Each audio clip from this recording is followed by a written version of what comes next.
On April 19th, the Polish capital paused to remember the Warsaw Ghetto Uprising of 1943, when Jews took up arms against the Nazi Germans. The 75th anniversary of the start of the uprising was observed in ceremonies led by Jewish leaders as well as officials from the highest levels of government. At one event held in the city's monument to the Warsaw Ghetto heroes, addressing a crowd that included Holocaust survivors, President Andrzej Duda hailed those who rose up to resist the Nazi occupiers.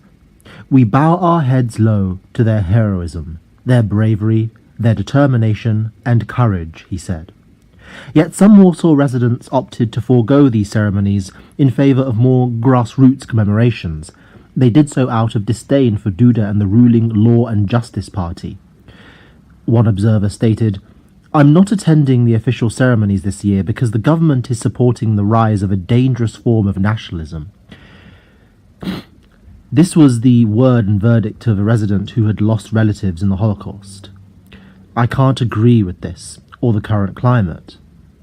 Now, such tensions over the rhetoric of the Law and Justice Party, known as PiS for its Polish acronym, have assumed greater urgency as Poland struggles to cope with the fallout from a controversial new piece of legislation adopted by the Polish Parliament in late January.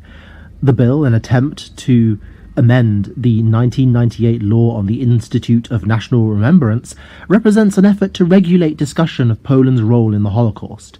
Championed by PSI, it introduces a penalty of up to 3 years imprisonment for whoever accuses publicly and against the facts the Polish nation or the Polish state of being responsible or complicit in the Nazi crimes committed by the German Third Reich. Why is this important? Well, it's vital considering that the post-war setup of Europe is being challenged by a rise of demagoguery and authoritarianism, of rising nationalism and anti-migrant sentiment, that the memory of World War II, the Holocaust and the victory over Nazi Germany are remembered full of nuance and with accuracy. And especially when it comes to the issue of collaboration, a touchy subject for so many nations, be it Poland, France, Holland and other nations, it's vital that honest debate is encouraged and sticks within the body politic, whether in the popular mindset or among political elites. You can't diagnose a disease if you pretend the disease doesn't even exist.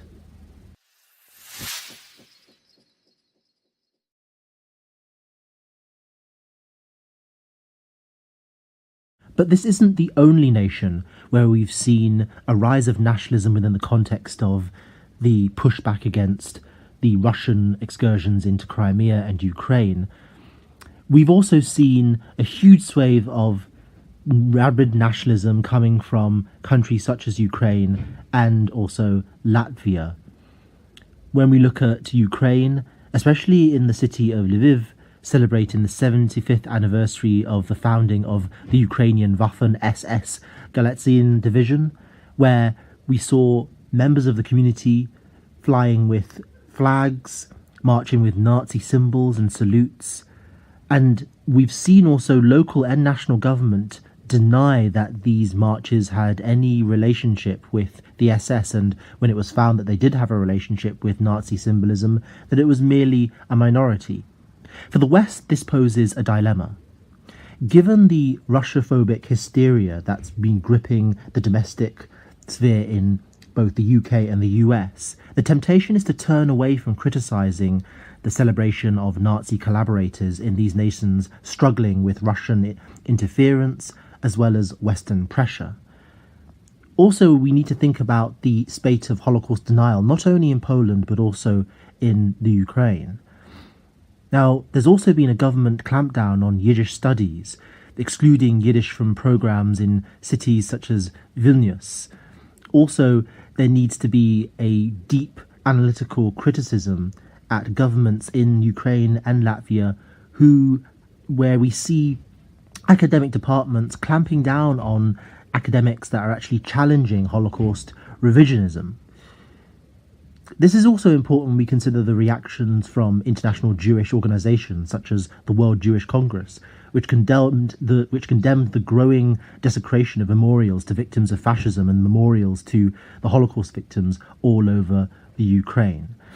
Finally, if we go to Latvia, we see that there was a Waffen SS Galician celebration, as well as a march in favour of SS divisions that were raised from Latvia against the Russians. It's vital that nuance is introduced into the debate. It's possible to resist encroaching Russian influence in these countries, support the national aspirations of nations such as Ukraine and Latvia, but also to completely condemn the celebration of Nazi collaborators.